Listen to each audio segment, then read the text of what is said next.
Sorry. Hey, Brian, Hi there. we're going to pin you guys this way. This way we see you guys on our recording, but we don't see our students. Hey, Brian, Julia, Scott, welcome to Utah Valley University. We've got a ton of people behind me, and you won't be able to hear them clap because of Zoom, but I want you to see them and how they think. Hi there. Hello. This is such a fantastic film. Occasionally I've been getting some of our LDS students a little concerned about watching it, and I say, it's just a movie about really strong sister missionaries who meet a really horrible investigator and they kill him. So I think it should be like shown at the MTC as like training.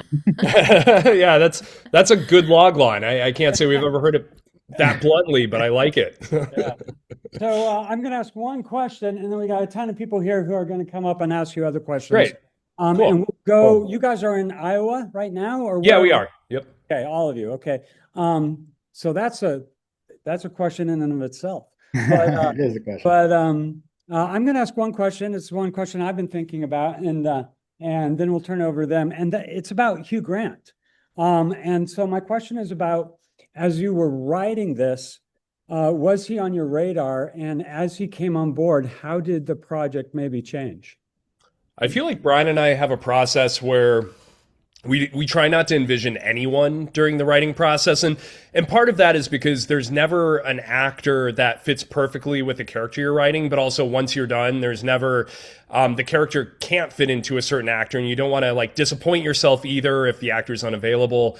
But obviously, like Hugh Grant, he's been around, for the last 4 decades doing incredible work. And I think lately there was this acknowledgement of him turning the tide in his career, meaning he was known more or less in the 90s and the early 2000s as like the romantic comedy lead. But now he was starting to act in movies by like Guy Ritchie playing the villain. He was in a great show with Nicole Kidman on HBO where he had a much darker turn. And so when it came time to casting, it actually was Dungeons and Dragons that Brian saw, and Brian was like, Scott, you got to see Hugh Grant in this role. And I went and watched it, and then it was like reliving all the other incredible work where he was turning his own persona on his head, and we were like, oh my gosh, like this is a perfect role for Hugh Grant. And so the lightning bolt went off kind of in that phase right when we were getting into casting. And we were leaning before Dungeons and Dragons. We were leaning. It was kind of like it had been narrowed down to Hugh and this other actor, and we were kind of waffling, and it was weird. Our reticence with Hugh it was so silly because we were such immense fans of like the work he had been doing over the last decade, and even his earlier romantic comedy career. I thought he was brilliant in all of those films, and we're fans of those films. But our reticence was his British accent. And I don't know why it was just we didn't hear it that way in our head. And then upon thinking about it, and revisiting his work, we realized how stupid we were being because the inspiration for Mr. Reed, in part, many inspirations, but two of the most obvious inspirations are Richard Dawkins and Christopher Hitchens, who have, are from England and like have the accent. And so once we smacked ourselves, we realized what a stupid holdback. And even when we met Hugh, he was like, I can do the American, like he was happy to do the American accent. But by that time, we had totally flip-flopped on how we were seeing the character. Fantastic. I'm going to turn it over to them, and we'll go until you're tired. If you Okay. start to get a little weary, you could just put up a white flag and we'll come and rescue you. Cool. Hello, nice to meet you guys. Hi there. Nice to meet you. First, wanted to say I like Duane's idea. I actually work at the Missionary Training Center, so I'll talk to my boss see if we can add that to the training program. So my question for you guys is: you have Heretic, which is a horror film driven almost entirely by dialogue, and then you have Quiet Place, which is a horror thriller driven by no dialogue. So you guys seem to have this motif of doing films that have sort of self-imposed restrictions. And so I wanted to ask, what's the process look like for telling a story where you have, a sort of self-imposed restriction that you've placed on yourself? That's a great question. I don't know. Like, I don't know, Brian, like you tell me also, but I feel like we found our way into both those projects, not by virtue of like wanting to restrict ourselves. I think like Quiet Place, I think about how much we were consuming silent films and also like huge fans of genre, whether it's Ridley Scott's Alien or Hitchcock, North by Northwest, Vertigo, and Psycho. And the idea of like combining a thriller into the context of like a silent film or at least like a film that lacks dialogue, I think instantly was captivating to us. Yeah. Yeah, and I think with Heretic, I think what we got excited about dialogue was thinking about how we had done a couple movies recently. I guess like not even as like filmmakers, but maybe even just as like film goers, this feeling that the rhythms of the suspense genre had maybe started to get a little too obvious in terms of like how to create a jump scare and we started asking ourselves like the horror genre is so cinematic. It's so inherently cinematic. It's very visual and actually like doing something like A Quiet Place was maybe almost even a little easier on some level to do something with no dialogue because the kind of grammar of film is nonverbal in many ways. And so we were just kind of we had this like thought in our head that maybe those elements, those visual elements of the genre are so alluring and so attractive and so effective that maybe we had been neglecting a whole other arena of unsettling people, and that's when we got kind of excited about doing a movie where could you make like could you replace a jump scare with like a really good line of dialogue? Could an idea infect your mind in a similar way as to like a monster hiding in the shadows in a closet or something. So that was exciting to us. And also just honestly with Heretic it was just kind of I don't know, it was just the time in our lives there, personally, like we were kind of thinking a lot about death and the afterlife and those questions are very unsettling in their kind of unknowability and that was just interesting to us at the time and so we don't always approach it from a place of gimmick and do recognize that maybe it would be better if we just made a movie that had equal dialogue and equal visual whatever. But thanks for your question. That's a cool question. I don't know if that was I hope we answered it. So it sounds like it's not about restricting yourself, it's about focusing in on a certain element of film and really Yeah. I do think think it's we what- like a challenge. Like I think it's like fun to go, oh, like how do you write a thing with no dialogue? Like the challenge is thrilling, but hopefully it's coming from a slightly more organic place as well. I'd add too, like once you get into the writing and the making of the film, like you kind of feel out the corners of your sandbox, so to speak, to make sure that however you're approaching it, whether it's purely from story or purely from visual, that you do have some rules attached to that. And I say that because like filmmakers that we study or admire or something, usually they find their own way into it that does have restrictions. Like I think of one of our favorite filmmakers, M. Night Shyamalan.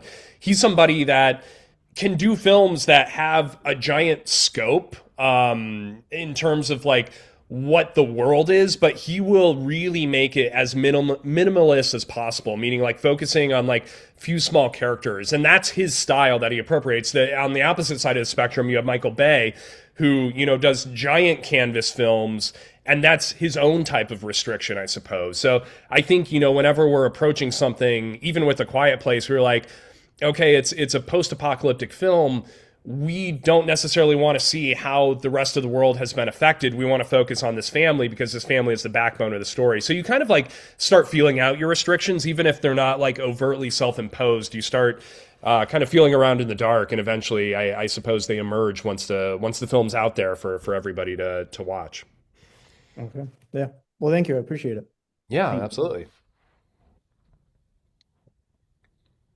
Hi, I'm Sophie. I'm a second year film student. And my question for you, as someone who grew up in the church and has since left, I felt like this film was so spot on, just down to like what the girls would wear to what they would say, like the little phrases that they would have. And I'm sure it helps to cast two girls who did grow up in the church too, and to have a producer who did as well. But as two writers who did not, what kind of research went into the religion part of the film? Yeah, thanks for your question. We, Scott and I made our very first professional film, we made in Utah, and we were 20, how old were we, Scott? 26, 27. Yeah. 26 or 27. So that was the introduction to Mormonism for us. That we we lived in Iowa our whole lives. We lived in California for a bit, and then we moved to Utah, and we made so many close friends from living in the state, lifelong friends. Some in the church, some not in the church, and we've always been fascinated by religion. It's an interest of ours, cult, religion, the afterlife, and I don't know. We just I think through these friendships and bonds, I think you know, I don't know, we researched it out of interest and out of respect for Yeah. our new friends who were immersed in a religion we didn't know a lot about. So it was just kind of it was interesting to us. And I think like and then yeah, Scott, do you want to talk about that? any approach to filmmaking that we try to do, it's like, how can we take like our lived in experience and then intersect it with something that we find interesting or we find endearing, or there's like an empathetic connection there. And so, both Bryan and I, growing up with different relationships to religion, I grew up in a Presbyterian church going every single Sunday. And so a lot of that journey, as well as Bryan's journey, I feel like trickles its way, even though we weren't raised in the LDS church. It's something that we find the intersections there. And then, like Bryan was saying, we ended up stumbling into a group of really close friends that we started learning from.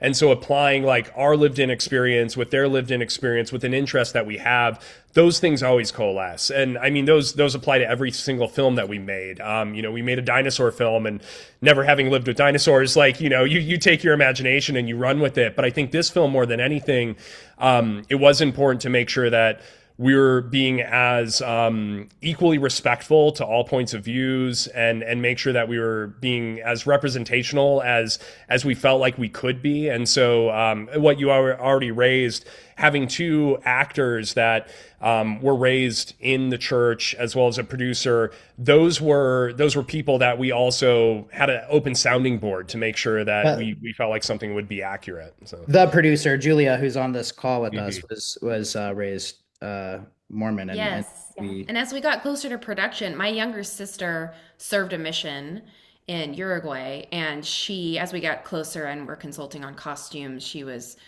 very helpful and very involved in just research and real lived in experience. So there were a lot of people in our close circles who were consulting and advising and helping us through decisions, and authenticity was really important, as you can imagine, and also just a lot of empathy and we love these girls, and these girls are the heroes, and we wanted that to come through as strongly as possible. Great. Awesome. Thanks. Awesome. Thank you. Yeah, I really love the film, so thank you. Appreciate that. Thank you so much. Hi, my name is Jake, and I was curious that while you were writing the film, if there's any scene or moment that comes to mind that took the longest for you to figure out how to crack, or like they went through the most revisions to get it to portray to the audience what you intended, and just kind of what the process looked like to figure that out. Yeah. Like the Monopoly scene is like the scene that I feel like, even start to finish, like that was the one that gave us the most amount of anxiety, because it's on page, it's like a 35-page sequence that has to continually build and build and build. And the hope was to like use all the tools of cinema, use the writing, use the camera movement, have the music, the source music that actually, Hugh's character is talking about, all come to life to create a feeling. And then, even in the edit, like that was a scene that I feel like we constantly were like, I don't know, like, do the girls look too bored while he's like talking for 30 pages? Like, how do we make that interesting? And constantly like trying to brainstorm of how we can activate that. Yeah, like even in the editing, it was really fascinating. We were learning, it felt like we were learning about editing while crafting the scene, because you would do an edit of the scene. It's like, how long is it, Scott? Like 30 some odd minutes. And Yeah, it was like longer, started really long on it, got shorter and shorter. But you would do an edit, and some of Hugh's dialogue, you'd screen it for an audience and it would get laughs. They'd laugh at the Monopoly, they'd laugh at the Jar Jar. The beats would play. And then you would change something, like you'd make a small change. And like an example would be, we had to try an edit where Sister Paxton shows her phone to Sister Barnes, and the phone says letter opener, as if to suggest that she's seen the letter opener on the floor, and she's trying to tell her partner, like, we should be thinking about getting that to fight back. And you would make that little change, just like what the text says on the phone, and then all of a sudden all the laughs didn't play, because what we would learn is that the audience they stopped listening to what Mr. Reed was saying, and they got very invested in how are we going to get the letter opener to kill Mr. Reed. So there were all these little tiny things that, like, if everything wasn't perfect, the jokes wouldn't land, or the suspense wouldn't land, or it would be too boring or too much information. You disengage. Really tricky to write, but fun. Like, I think, like, when we say hard and tricky and difficult and long, like, that's the stuff that gets us super excited. Like, that's just like, that's the fun of filmmaking, is like trying to solve those puzzles. And so I don't mean it in any like sense of like, oh, it was so hard. It was like, it was fun. It was awesome. Yeah. Honestly, if it comes together too easily, that's when we get really scared, because we're like, I don't think it's the best version. I don't know. We try to be our own harshest critic. So yeah. Sweet. Thank you. Appreciate it. Yeah. Thank you.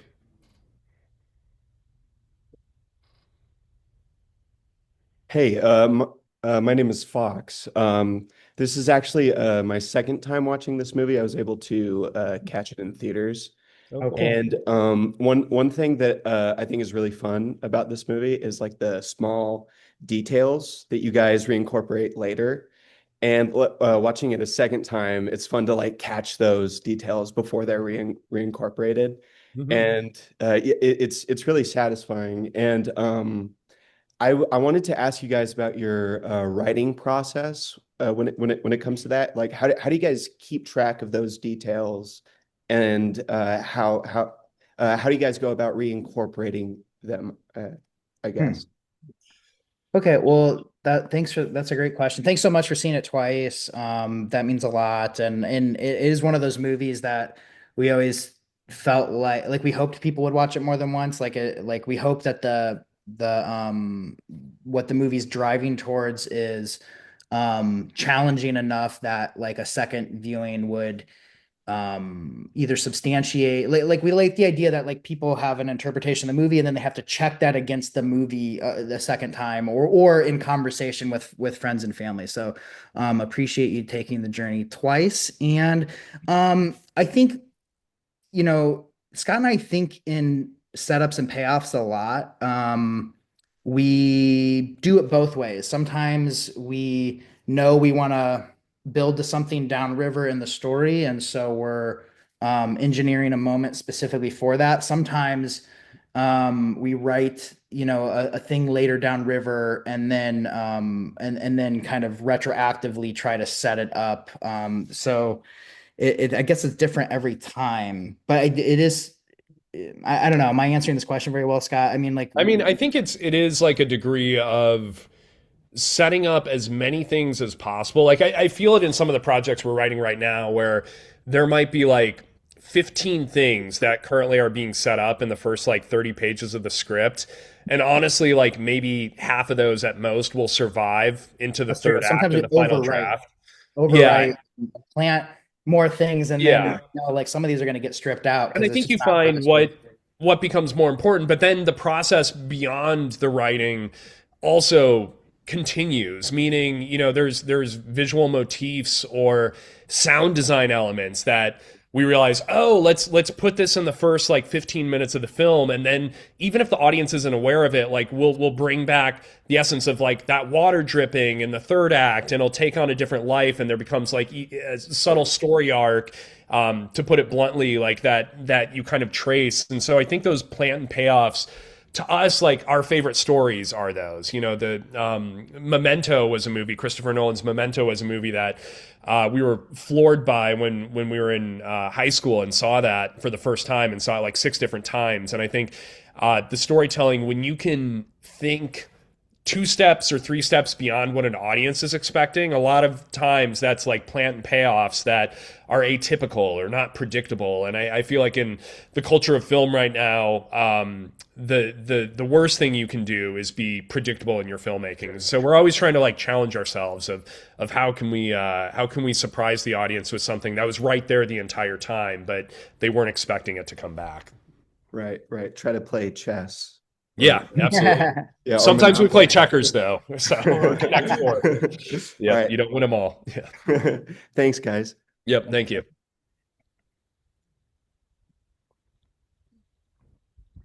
Hi, I'm Peyton. Wow, this is nerve-wracking. Love your vinyl wall. That thing is awesome. Oh, thank you. Thank you. Yeah. I just had a question. What was it like introducing such like controversial, I'd say, elements into the film and braving like the possibility of backlash and doing it anyway? And Yeah.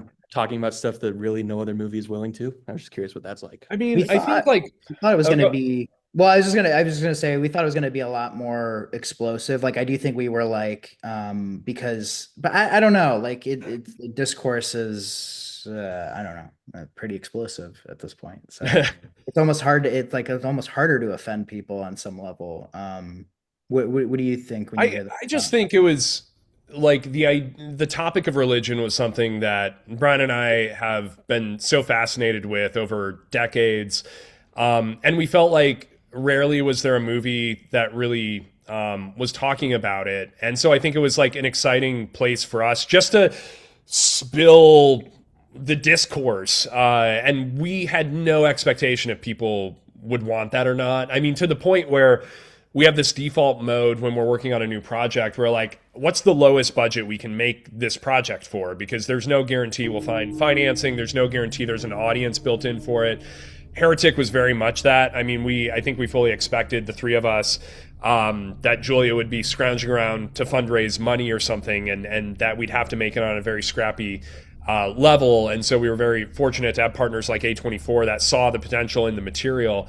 But I think also it was like, how do we handle the material with empathy as well? I think as much as you're rooting for Sister Paxton and Sister Barnes, there's also part of us that's like, well, Mr. Reed makes some fairly convincing points at time that can't be totally dismissed. And so if you can kind of triangulate empathy, even if you're empathizing at times with somebody that ultimately is a villain or a murderer, there's always some sort of humanity in everything. And so I think that's our default of wherever we go with any project whatsoever. Yeah, because like there was a starting point like really early on this project where we thought maybe it would maybe be exciting to do something like David Mamet, who did this very provocative piece called Oleana, about gender politics and at the university level.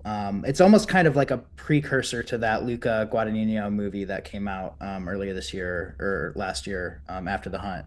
So it's like he did this piece that legend had it. People would go to the play Oleana and they would have different interpretations of the movie, and they would storm out into the parking lot having seen the play and get into fistfights in the parking lot. And that sounded thrilling to us on some level. And and so Heretic kind of like, it almost started from this little slightly rebellious place of like provocation and debate, and it just isn't our it's just not natural to our voice. So yeah, I think the movie is like, maybe there, it's we hope that it's an interesting conversation after you watch it, but I don't think it's a fist fight when you leave the movie theater, the way Mamet conjured up. Well, awesome. Cool. Thank you. You guys are super inspirational. I hope you keep doing what you're doing. Thank you. Well, thank you. Oh, Very that's so kind sweet of of you. you to say. Thank you. Thank you. Uh, Hi, I'm Isaac, and I'm going to mess things up by asking about A Quiet Place. So, No worries. you two wrote the script for A Quiet Place and then Mhm. sold it. But Mhm. the stories that I've heard about it, John Krasinski, I believe that's his name, right? Yeah. Kind of Yep. Uh-huh. made it his own, and then the movie got made. How did it change from your guys' script to what ended up on screen, and how do you guys feel about it in the end? I mean, I think like the honest truth is it became a movie that is very much like the heart of what the movie is that we sold to Paramount originally. It was a situation where the script we sold to Paramount and it was moving forward, and then we got like the crazy call that like John Krasinski and Emily Blunt want to be in it. John wants to direct it. There's a release date of like April 2018. And it was kind of like the floodgates like opened up at that point. And I say that from the standpoint of like the movie moving forward and more opportunities that came our way, because before then, like it's never easy in this career, but we definitely were like hitting our heads against the wall of like, how do we get anything through the studio system and get things made? The film is about family. And so to have John and Emily, who are married in real life and share kids, and they had just gotten the script, I think it's like 3 or 4 weeks after they had their second kid. It hit them in a very vulnerable spot, and so to have partners on the project that actually are living a life that the characters on screen are living, you couldn't ask for anything better than that. And the script changed incrementally. I feel like I'm just trying to think of like grab bag of things. Like the waterfall scene was something that was added. Originally, the script had like one line of dialogue. Speaking of restrictions earlier, we were like, how can we actually tell the story without saying anything? I think the final form has something like 90 lines of dialogue. And part of that was a feeling of, there's exposition that feels necessary to have said about the parents and the relationship with their kids. But I feel like what we were so satisfied is like that Paramount took a big swing on what is an original idea and something that nobody was really asking for. In fact, we even had put the script away for like years prior because we were self-conscious that no studio would ever want to make a movie with no dialogue, and saw it through to like the very end to uphold, I guess, that original artistic instinct that we really had to make a movie with no dialogue. Oh, yeah, thanks. So, yeah, I'll leave it to him. All right, thanks. Hello. Hello. Hi, my name is Patrick Polito. Julia, we've been emailing back and forth a little bit, and I just really quick wanted to say thank you. It's been really cool having you. I know that you read the script, and that just made my whole year. So I had a couple questions specifically about like the writing. I'm working on a similar project that kind of looks at faith through like the LDS lens. It's also a horror container project. And it turns out that that's really hard. So I was kind of curious how you walked this really, really nice balance of having these characters give each other kind of crazy blows, like attacking each other's faith and ideologies and really challenging each other, and how you really managed to kind of find that balance in the end. And then also, sort of from more of a producing standpoint, how you then went on to kind of pitch and sell this idea and get the backing that you did, especially considering it has like certain themes that are maybe a little polarizing as well. Yeah.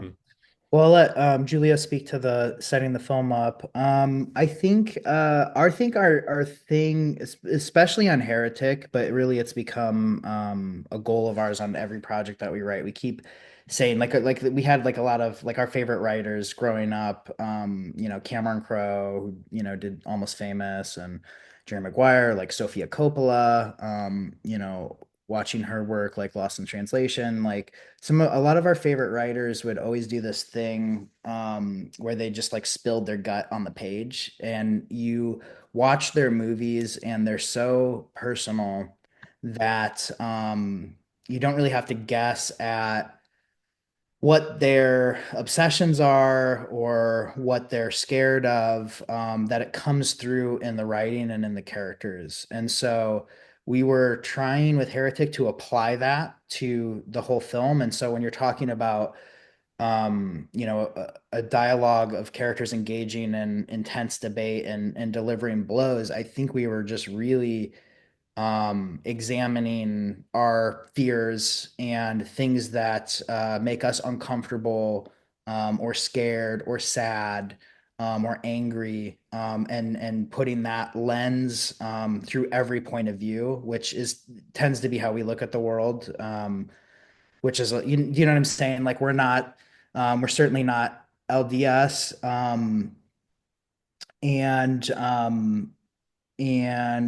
I guess I wouldn't say we're atheist. I would, our point of view is one of questioning and uncertainty, and more the older we get, it's a point of view of enjoying the mystery, and relishing kind of the unknown. But anyways, through that lens, trying to put ourselves in every character's shoes and just find the most kind of cutting personal things that we feel. And I know that's kind of a vague, abstract answer, but I don't quite know how else to answer it, because I think that's really what it was. It was like spending years in journals writing down lines of dialogue or thoughts or ideas or concerns, and just accumulating a lot of material, and then and research, and filling our heads with all of that, and just getting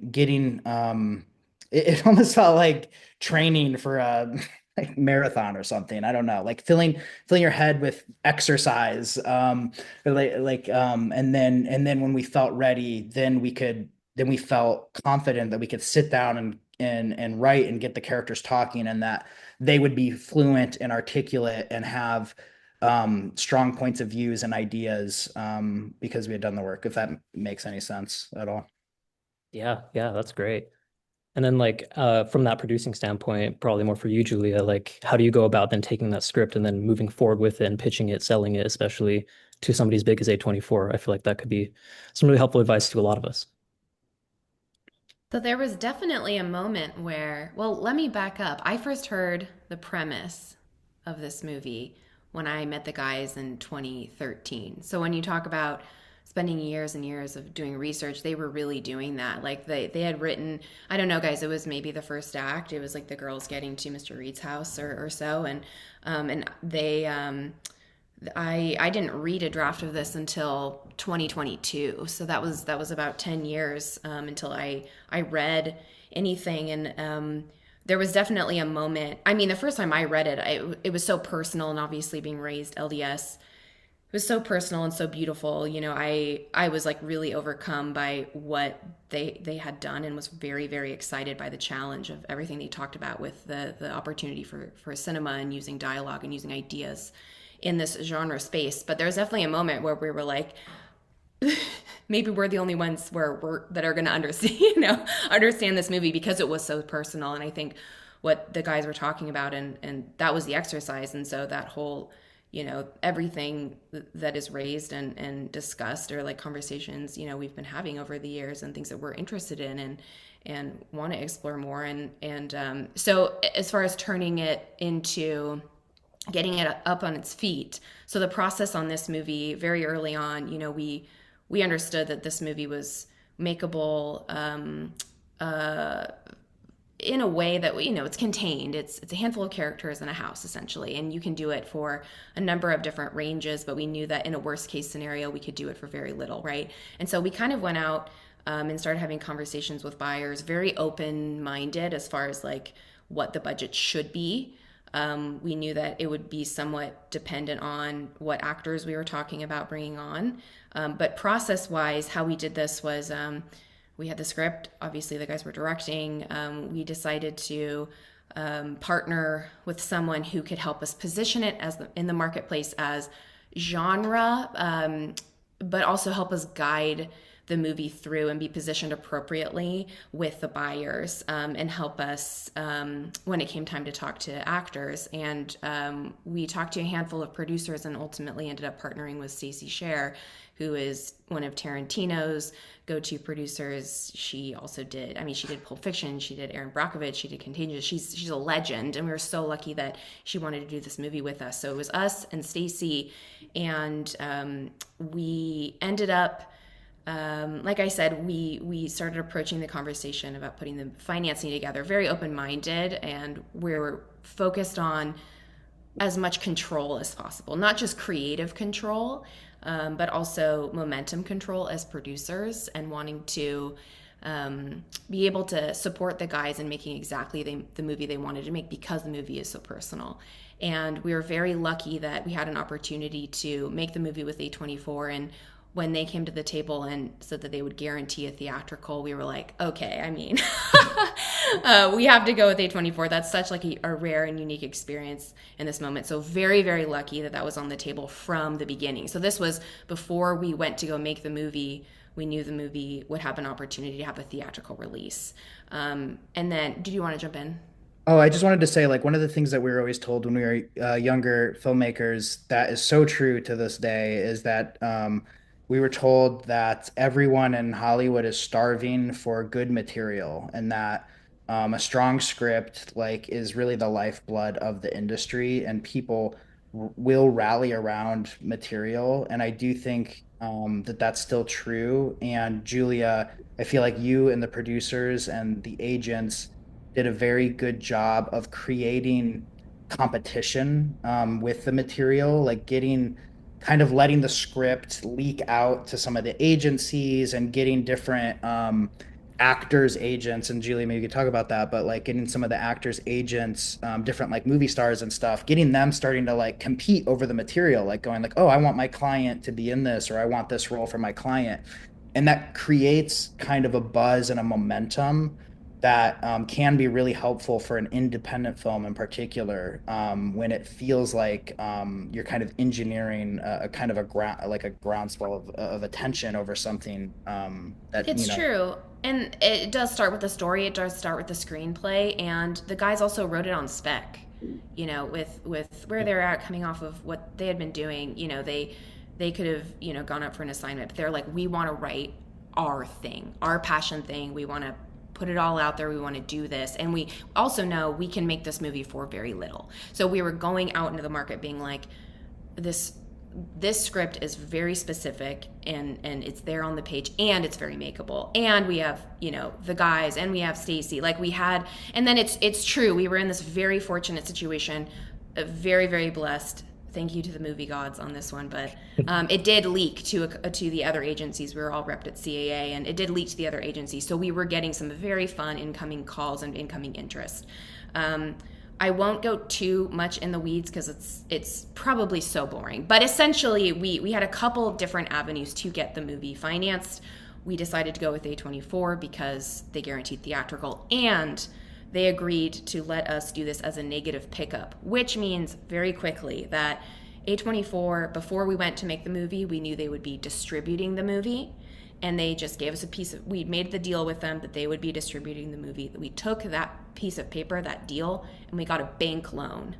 We actually assumed the bank loan. So Scott and Bryan took on a bank loan to cash flow and finance the whole movie, which meant we had no studio on the movie. A24 was in for distribution, and they're amazing. They're the best. We love them. They were so fantastic. And we brought them on, they're very involved, and brought them on very, very early, and we want our distributor to be happy. But essentially every single day-to-day financial decision, not just creative decision, but financial decision, ran through Scott and Bryan. And so it allowed us to make the movie that we wanted to make on our timeline and on our terms. And once we had, once we had Hugh attached, we were able to mount it fully. And I will say the timing of this also coincided with the double strike. And so we were also fortunate that we were completely independent. We had been planning to make the movie up in Canada for the exchange rate and the tax credits. We just couldn't beat it.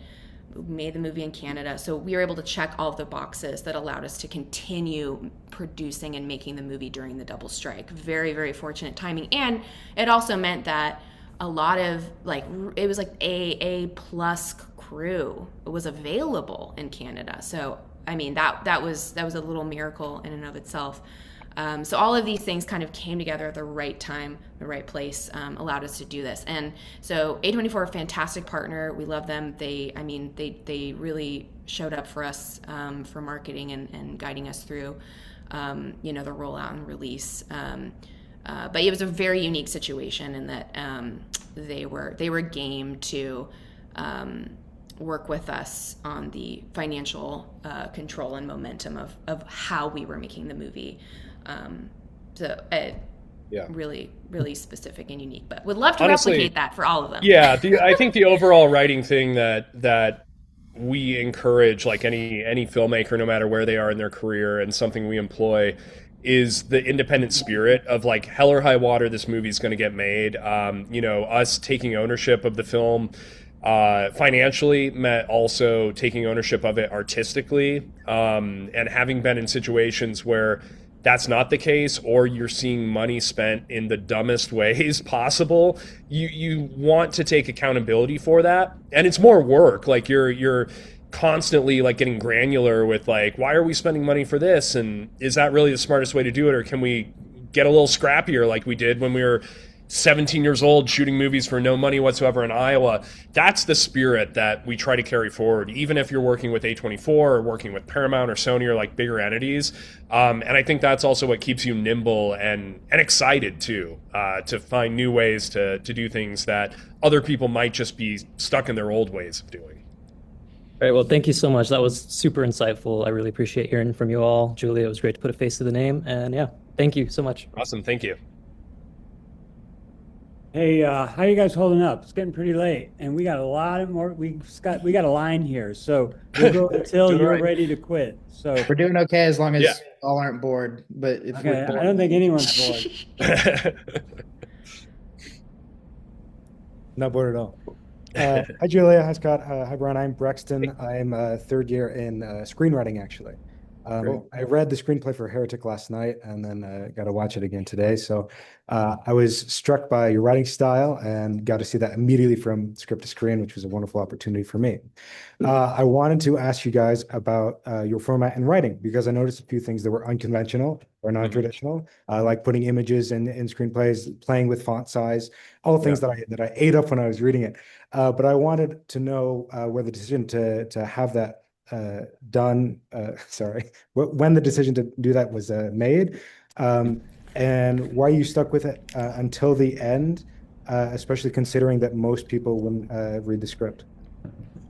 Yeah, I think like we've gotten to the point where any script we write or any script that we read and really like, it really is the fundamental question, like, do I want to keep turning the pages? And so the formatting of that, we're not like rule abiders, but we're also not rule breakers. We're just like, what's the best way to communicate the idea on the page? Sparseness is something that I think we're attracted to, or making sure that every single word feels like it has a purpose. The fact that there's two of us, I feel like Brian and I hone in on the smallest of details, and that's when we're going through first drafts that actually come across as if they're 10th drafts, because we're combing through it like so significantly and granularly throughout the entire process. And so I think that's a rule of thumb that we've kind of carried forward in every script that we write. Like, is it interesting, and does it keep your eye and brain like super engaged as you're going along the story? and we don't want the writing to get too gimmicky. It's really case by case. So just as an example, in Heretic, since you read it, you probably, so like there's the moment where we reveal that the candle is providing the blueberry pie smell. Yeah. And in the script, it has a big image of a blueberry pie candle. You kind of like turn the page and there's this big graphic image, and it's like you don't need that image to communicate on the page that story point, right? That's very easy to write. There's not really a reason for it, except that communicates to the producers, the financiers, the industry, the actors. It communicates that like this is this is intended as like a big mic drop moment. And so we like that moment in the script because it sells you a piece of the vision of the movie, how we want the movie to feel, what that moment means. Later in the script, we use like images for the Monopoly boards, and the iconography of the different religions and how it stacks on the table as Mr. Reed's setting them out. And there we do that technique because it's that is actually hard to write. Like that's a little abstract for at least it was for us to communicate how that would kind of all line up and look and land on screen. So it's kind of case by case, and Yeah, it can get ugly really quickly. Like if you're having too much fun, like if like we're using colors and different fonts and pictures, it can turn into a circus pretty quickly. So we try to be careful about how we deploy that But kind of stuff. Brian, I'm thinking now, like this hasn't occurred to me, but like the candle moment that you're talking about in the script, like that ultimately ended up being used for like the candle was used for the teaser poster that A24 released and then the trailer. Yeah. And I highlight that just because the impactful nature of what we were feeling in the script was something that resonated with the story authentically as A24, our partners, were on board and they're like, oh, this is a big integral part of the story. So I think it's all about identifying like where that is in your Scott, story. So I'm so glad you're bringing that up because I think like what we're trying to say is, a lot of people might tell you that a screenplay is just a blueprint. It's just a blueprint. It's just a blueprint. But really, like one of the things a screenplay is that people don't talk about is it's the first trailer. It's the first piece of marketing that the studio reads and gets excited about, and they decide like, is this a movie or not a movie? And yeah, so in that sense, like that stuff can actually matter. And that's so funny, Scott. That actually like never even really occurred to me that like that's literally the teaser poster. So like you are part of your job as a screenwriter is really selling the vision and selling the movie to the people that you hope want to pay for it. and then A24 turns around and sells the candles on their website. I'm just realizing I have one right here over my shoulder. So. Well, thank you so much. That was very inspiring to me, especially that there was so much passion built into the script. I was going to follow up with Julie and ask about how that like impacted marketing, but you guys kind of touched that already. So thank you very much. Looking forward to what you do next. Well, thank you. Thanks so much. Hey guys, how's it going? I'm Ryan Williams. My question got taken like 10 questions ago. Love the movie, but this is what's kind of stuck in my mind. It's this thing I just like go to sleep thinking about, like that one shot where I don't think I've ever seen this before. We go from subjective camera while she's climbing up a ladder to kind of surrealistic, impressionistic. She's in the miniature of the layout of the house, pulling back to an objective shot where she walks in the room. And I'm just now, especially now that we've talked about the blueberry candle, I'm just wondering, everything seems to be thought out really well. So I'm wondering, what was the thinking behind that? It got me I just can't stop thinking about that shot. And I'm not sure if I love it, but it's maybe just because I've never seen it before. Yeah, it got weird, that shot. I think like tracing back to what we were thinking, we loved the idea of not just metaphorically feeling like these women are in a maze and trapped in this labyrinth, not just physically, but you could argue metaphorically in their journey of faith. But we were trying to figure out like how in the third act, as we're escalating, do we really communicate like how everything just is a circle, like there's no escape. And it's one of the things where like you try to hire people that have really incredible ideas and smart ideas and they challenge you. And our cinematographer, Chung-Hoon Chung, who has shot incredible films like Old Boy, he's somebody that has a catalog of those ideas. And so I remember we were like on the sound stage and we had taped out the parameters of what that basement was going to look like. And we were walking through different shot ideas and we were pitching Chung-Hoon on, we want to do this overhead thing. And we showed him some like terrible sketches that we had done. And he was chewing on it. I can't remember if in that moment, I think it was like the next day, he was like, guys, I have an idea. And he's like, what if we follow her? And he basically incorporated like the shot that we were talking about, but then made it his own and he elevated it. And through that, we had this back and forth that became like the final shot that we have. And so I feel like so much of the collaborative process is about keeping your antennas up and your ears open. And sometimes you want to stick to your guns, but other times like you're going to be so surprised by an incredible idea that a collaborator has. And that ultimately is what was in the final movie. And then you bring on your visual effects artists who find their own ways to add like X, Y, and Z to the shot. And so it just hopefully keeps Also getting Scott, better. the production designer as well. Yes. Yeah. Like it was a collaboration with them too, because in the script it was described as like the house is like a Mobius strip that it like kind of circles in on itself, but that's kind of an abstract thing. And I think we were all trying to make sense of like what that meant in the script. And I think Phil was very accommodating in designing his set to achieve this kind of shot that we wanted to express. Because if it didn't all work together, it didn't work. And in fact, some of the earlier drafts I remember with Chung Hoon, when we were trying to get the shot to work, it just wasn't syncing up with how the set in-house was designed. And so everyone kind of like, it was very cool crew. Like everyone was able to kind of modify their work to make something like that come together.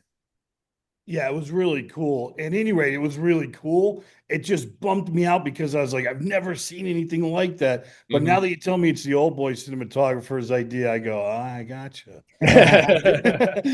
So thanks, guys. Great movie. Absolutely. Great looking movie, too. I appreciate that. Well, Thanks. thank you. Thank you.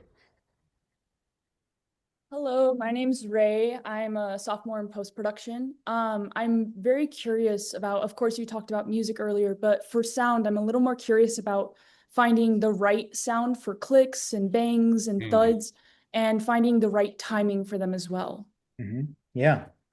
Well, I don't know what to say about that. Sound is like the most important. It's almost, well, I don't know. Sometimes we think it's like 60 or 70% of the effect of a movie is in the sound design. Like sound is so important. We're big students of David Lynch and his team's use of surrealist sounds and taking sounds that aren't native to, that aren't literal. They're sounds of, you know, other things to imply a dread or a feeling. And we work, I guess, from our perspective, our editor, Justin Lee, the reason we like this editor so much, he's a gentleman out of Canada, but his editing, he incorporates it at a level that no other editor we've experienced as producers and writers. He incorporates sound into his assemblies and his rough cuts, and that really helps us because you can build such a rhythm with sound effects, but you need the picture to match that sometimes. At least we do. So I'm rambling. I'm not really answering a question other than say like, wow, we love sound so much. Sound is so important.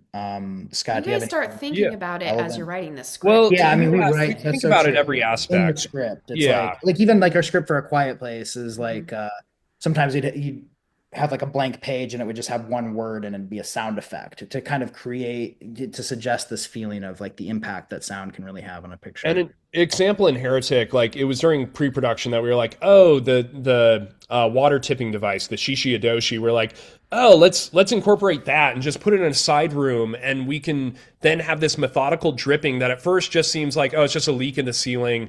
But as the scene goes on, once we're finally in post-production, we can mix that different ways. We can make it louder as it gets more suspenseful. We can kind of like change the effects on it so it feels a little more ethereal.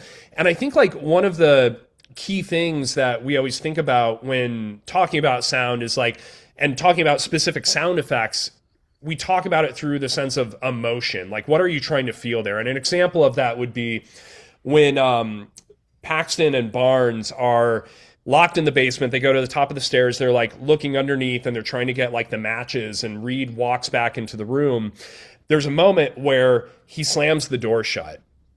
And I remember us like that specific sound of the door, we heard it and it just felt like it was a sound library, like door shutting. And we're like, okay, yes, that's logistically what it would sound like, but it's not what emotionally it should feel like. It should feel like all hope is lost as soon as that door is shut. And so how do you translate that to, an actual sound design? It's probably a lower end sound. It's not just a wood door. It actually would be wood mixed with like metal. And so then you're like, oh, there's probably metal built into the walls here, into the door frame. And so you start thinking through that sense of like, what should the audience really psychologically be feeling? And then you try to find your way into how do we actually create that sound effect, or how do we find that in a library? And I think, again, it's like, as much as the sound effects and editing are important, the sound mixing is just as important. Figuring out throughout the Monopoly scene, the Holly song, The Air That I Breathe, like how piercing is that as soon as we come in to it? Like we want both the women to be like shocked and startled, and it starts feeling weird, but you have to favor Reed's dialogue at certain times. And so it becomes this dance of how do you communicate all these ideas at once? And sometimes it means stripping everything back. I think like one thing that sometimes Bryan and I are guilty of is, at least in the sound design phase, is trying to layer so much into it that I know we had a pass in the movie where we had a producer say to us, not Julia, they're just like, oh my gosh, my ears are just like ringing too high. And at first we're like, yeah, they were like, great, guys, we this love isn't Walls of Oppenheimer. Sound. Like, why does this Yeah. sound like Oppenheimer? It's like, They're like, maybe because our sound mixer worked with Chris Nolan. Like that could be the problem. But you go through that exercise and you start realizing, oh, we've done too much, and now we have to create these peaks and valleys. Which, going back to like A Quiet Place, like even in the writing of that script, you're like, okay, where are the times that like we actually earn our silences? And once you earn your silence, you earn the right to sonically kind of start filling the surrounds and such. And so we try to think about that in every phase of the film. Everyone should always be thinking about sound. It's really cool. Like on Heretic, our production designer, when he would build the set, he would constantly talk about like surfaces and like what sounds they make. And he would check with us, like, these steps are going to be concrete. And we're like, I don't know if we like the sound of concrete. Oh, well, like, and here's what wood sounds like. And we would like test that, you know what I mean? Like, it's cool. Like, I know not everyone is maybe directing or right. Like but every, like, whether you're art department or camera or whatever script, it's like, it's always cool to be thinking about sound. It's such a powerful tool. Okay, awesome. Thank you. Yeah, thank you. Hello, I'm Thomas. I'm a first year here, and I had a question. Oh, our screen just turned off. No, we're still here. It's not my fault, I promise. Want me to just keep going? Keep talking. Okay. So after working with so many members and past members of the church, how have you seen that affect the filmmaking process?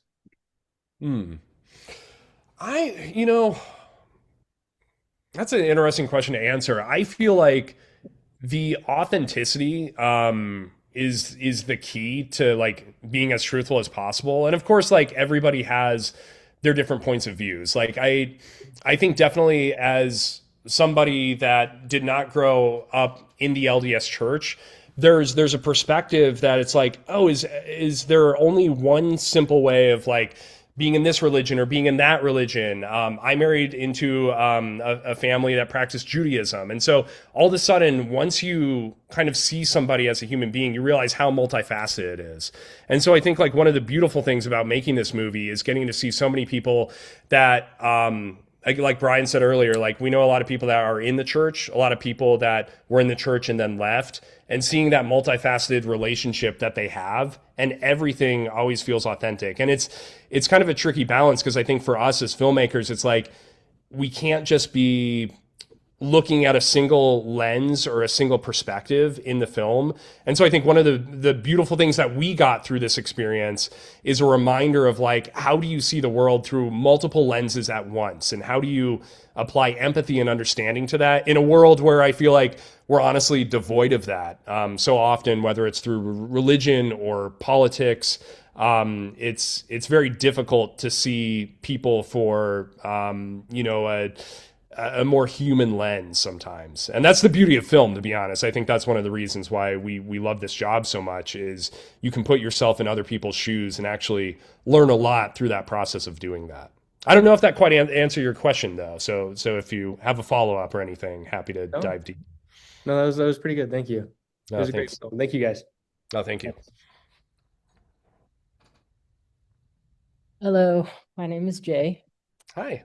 So I was chatting with my wife earlier today about possibly collaborating on a film together. And so I was curious on like what it can be like to like work with family member on a film and like what tips you may have with like creating a film with a spouse or other family member. I feel like Brian and we've been working together for 30 years or something. So I feel like we are tied at the hip. Our brains are completely like the same. We're best friends outside of being filmmaking partners.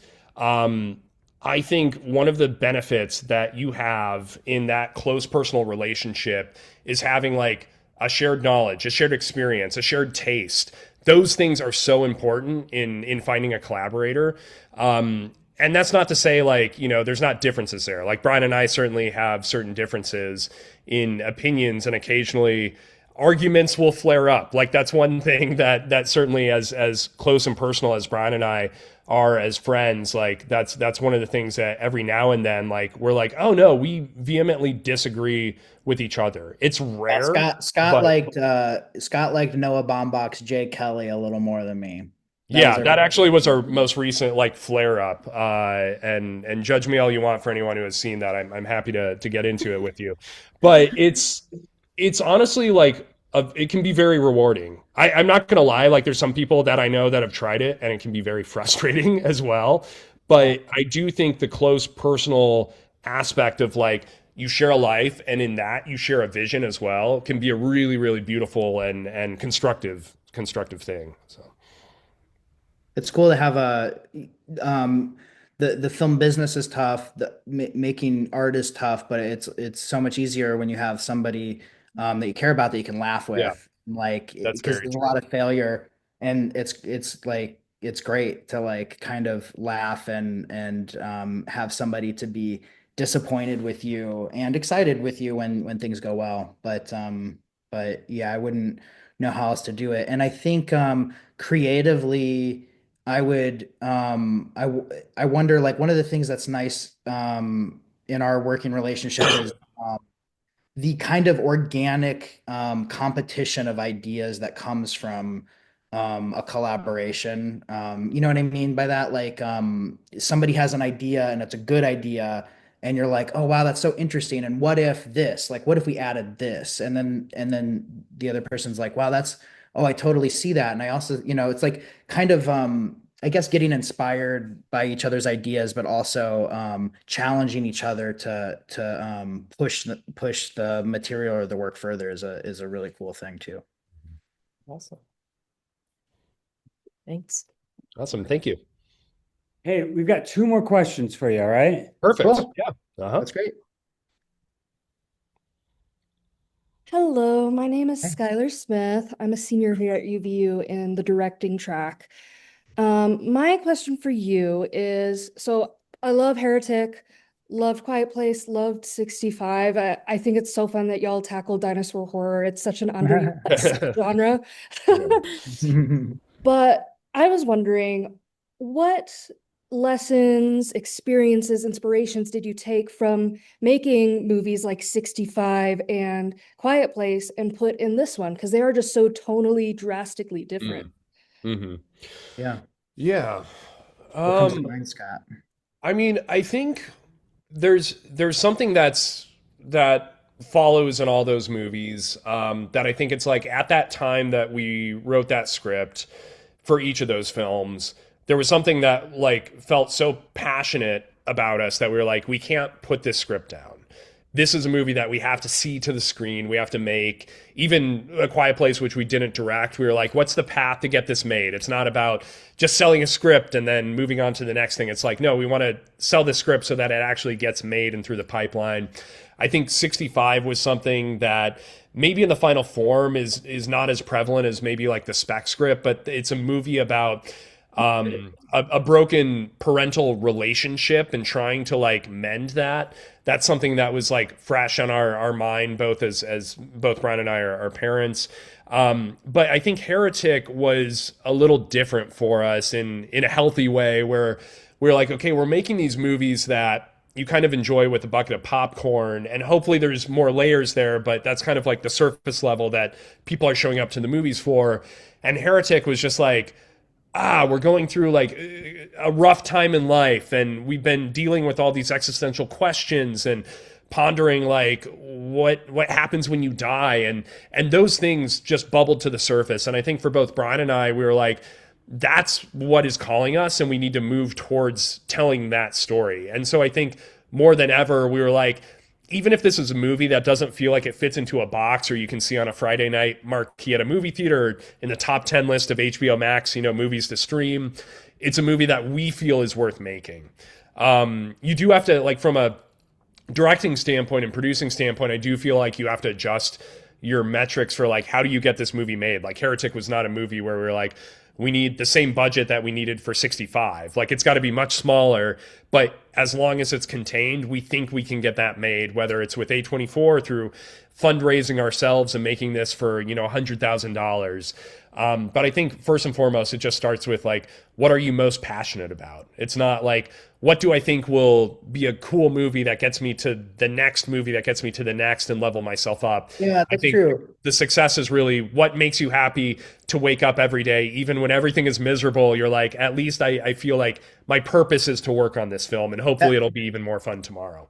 That passion really translates. I think a lot of people make the mistake of like trying to outguess or outgame the business and kind of thinking like, okay, well, this thing's popular right now, or this thing's working at the box office, or this thing was a hit on Netflix, let's pursue that. But the reality is a lot of those trends come and go. A lot of those trends get chased down pretty quickly by the corporations, and very often what you find is like the thing that you're passionate about connects with other people. I think about some of the successes in the movie industry this year. I think about something like Weapons. Like, nobody was asking for Weapons. What a outrageous zany movie. Something like Sinners, like, was not an obvious box office hit according to any algorithm that the studio may have been looking at, and yet it really spoke to audiences, and I think like those filmmakers were passionate about those stories. It's clear that they were telling stories that they were willing to spend 5 years of their life on. So if you can pursue what you're passionate about, that's what's going to cut through and connect with people. I'd add to that too, like every film that they did prior, because we're talking about like Zach Krieger and Ryan Coogler at a level of success that isn't immediate, but like, Fruitvale Station, like that movie was so impactful, and it was not a major film. Again, it wasn't anything that like a studio would probably look at and be like, this is something that we want on our slate, but like, thank God for that film, like, because it is such a engaging story, a heartbreaking story, but one that was brought to the screen by a filmmaker that clearly had the passion to tell that story. And then even in Ryan Coogler's movies like Black Panther, Creed, like those aren't just movies kind of churned out by the studio system, they're churned out by a certain point of view. And I'd add too that the industry, the film industry, the TV industry, it's hard. And I'm not just saying like hard to break into, but even once you're in, it's hard. It makes you question like your purpose sometimes when you feel like things aren't going right.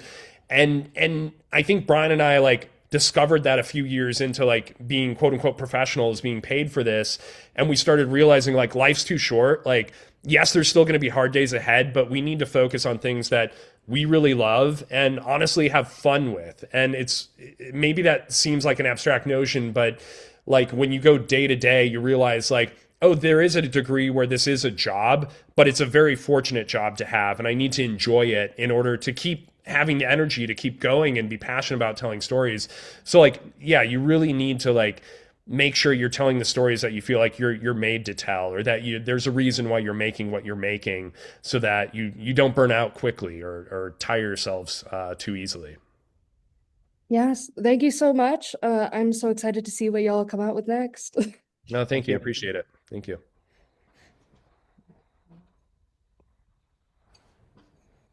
Hello.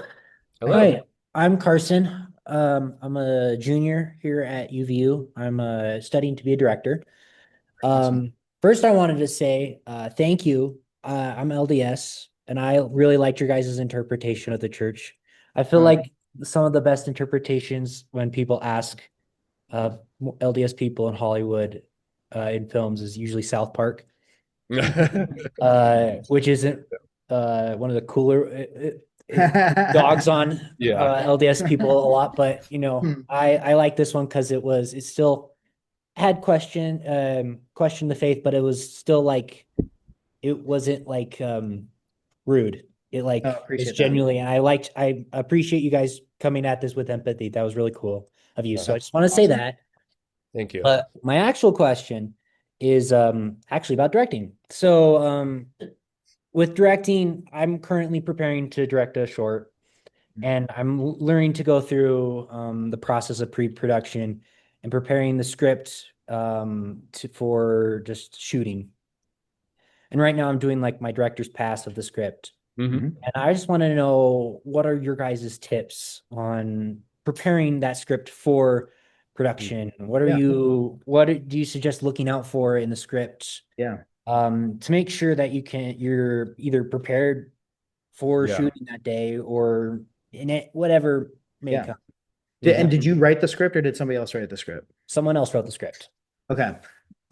So what I would be looking for if somebody else wrote the script is it's all the same stuff we've been saying. So it's a bit of a broken record, but I think it's worth repeating just from this lens. I'd be looking for the stuff that speaks to me personally. Scott and I have been rewatching, and Julia have been rewatching a lot of Martin Scorsese's filmography. Like we're kind of going beginning to end through his films and watching some of his early work like Mean Streets and Alice Doesn't Live Here Anymore. And it's amazing his eye and ear for truthful conversation and behavior that he puts into his movies. So it's almost like regardless of what the script in Mean Streets is or isn't in terms of plot and action and entertainment and great character, regardless of all that, his observations as a director on the human experience, the way he sees people and how he gets people to perform and act in a way that feels true is so breathtaking. And I think that when you're working with a script that you didn't write, like that would be I would be really looking at the material and going, what is my connection to this material? Okay, this character, the protagonist, like who in my life is this person that I know?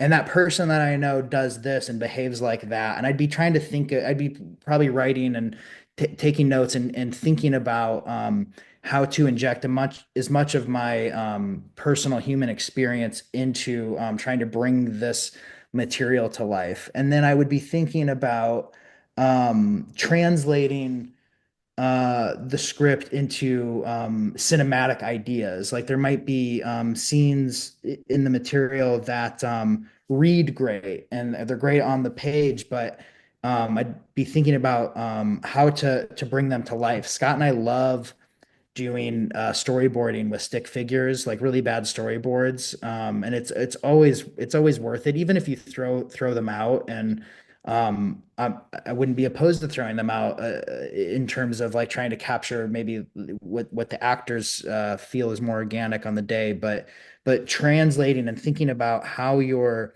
using cinema to tell your story with shot choice, and pushing yourself to be creative with shot choice and translating the movie to be cinematic, because obviously it's that's the medium. What else is going through your head, Scott, when you're in this? I think piggybacking off of shot choice, like one default, and I'll use an example from Heretic where we kind of started losing our heads on set, because we plan ahead a lot, like Bryan was saying, like often we storyboard. There was one scene which is when they're in the basement right before Sister Barnes gets the knife to her throat, and Reed is kind of pushing them with his like inquisitions, literally pushing them like around the perimeter of the basement. And for some reason that scene was really difficult for us to like figure out, how do we shoot this? How do we get the emotions across? And it was a healthy reminder that sometimes when you're breaking down a script to direct, you have to think of like, what's the perspective and point of view that you want to communicate? Sometimes it's omniscient, meaning for anyone who's seen like the opening of Paul Thomas Anderson's Magnolia, it starts with this little like sequence of tales. That's kind of omniscient storytelling. There's literally a narrator there. So the camera can be where you feel like the camera's best. Sometimes the scene is chasing like the psychology of one single character. And so you can kind of use that as your foundation and baseline. And so like in the scene in Heretic, we were like, quite simply, Sister Barnes and Sister Paxton are feeling like they're being backed into a corner. So as they're moving, that's how the camera moves. It's not solely from Reed's point of view. Like it feels like they're being backed away. And the simplicity of going into each scene and figuring that out first sometimes can offer you an idea. It can offer you a lifeline if you're on set and you're like, I'm not sure best how to shoot this. Let's just sweep away all the other ideas and start from the point of view of a character. And then the other thing I'd say in terms of your prep, that's kind of similar to this, but it's more from an acting perspective, is anticipate your actor's needs, meaning like get inside the shoes of each character. Figure out they most likely have an opposing point of view, even if it's just a slight thing, because this is film. Film is built on the idea of conflict and drama, and storytelling is built on these things. So is there something in the psychology of the characters that's not written in the script, but that you can kind of have at the ready if you need to break it down, whether that's in rehearsals or during the shoot? But it's also just as important to listen. Like actors, really, really good actors are going to come to the table with really cool ideas. It might not mean that all of them are a perfect fit for your vision, but to be a sponge and take the best ideas that are presented, or take their idea and build upon it and then pitch it back to them, can lead to some really interesting places. And never ever stop pushing yourself. Like as the director, you have a finite amount of time before you start shooting. You're going to start shooting this movie, and every second of every day, that's your time to get ready and make it as good as it can be. And it's endless. It's like maybe you have an exterior scene and, think about like, would the scene be more effective with, art particulate floating through the air? Like, would it look more cinematic if you had fans on set that day and a breeze is running through your character's hair? And like, you know what I mean? Like there's unlimited details that you can get into, but I think it's worth examining everything. Like just, give it your all. Cause, there's so much you can do. And I'd add sleep, get good sleep, eat well, exercise if you can. All those things are like so undervalued and usually overlooked. And if problems occur, like that's status quo. I mean, I was just reading this book on Chris Nolan, and he seems like he's got everything together, but he doesn't. He's human as well, and there's plenty of hurdles that he comes across even with the endless resources he has. So it's also like when the days aren't going well, like don't beat yourself up too much, but just like use that as energy to like show up the next day and have an even better handle on everything. So Julia, sorry, you're gonna add? No, that's perfect actually. I was gonna say these guys are always learning, they're always researching, they're such students of cinema, and they're watching and they're reading and they're listening to the behind the scenes and podcast interviews from their favorite filmmakers and listening to their tips and advice and studying how they approach a scene, and do as much of that as you can. Okay. Well, thank you guys. Have a good night.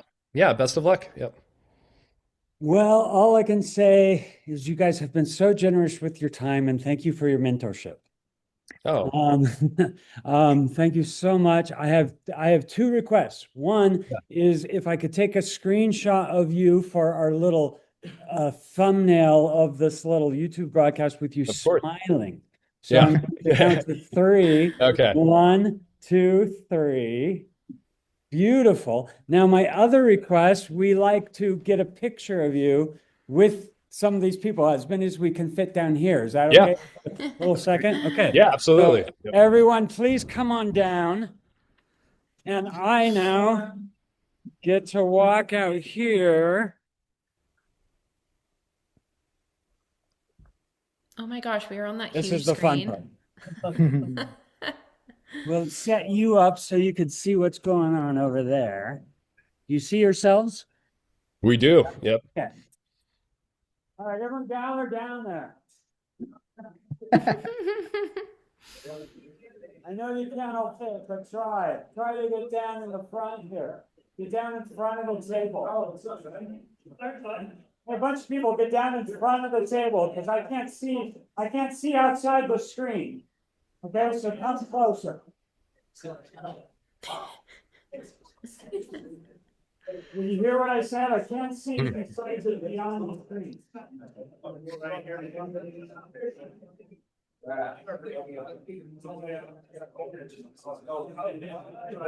Really quick. All right, that's perfect. Hey, we're gonna take this picture. Ready? 1, 2, 3, and 1, 2, 3. Everyone wave. All right. Are we waving too? Perfect. All right. Everyone give him a big, give him a big round of applause. Thank Hey, you so much. Thanks for so those much. fantastic questions. Those You guys have questions been were- wonderful. Thank you. Thank you for staying up late. It's been Of fantastic. course. Questions Awesome. were amazing. Thank you Yeah. so much. Thank you so much for inviting us. Yep. Have a great night. Thanks. You too. Bye. Bye.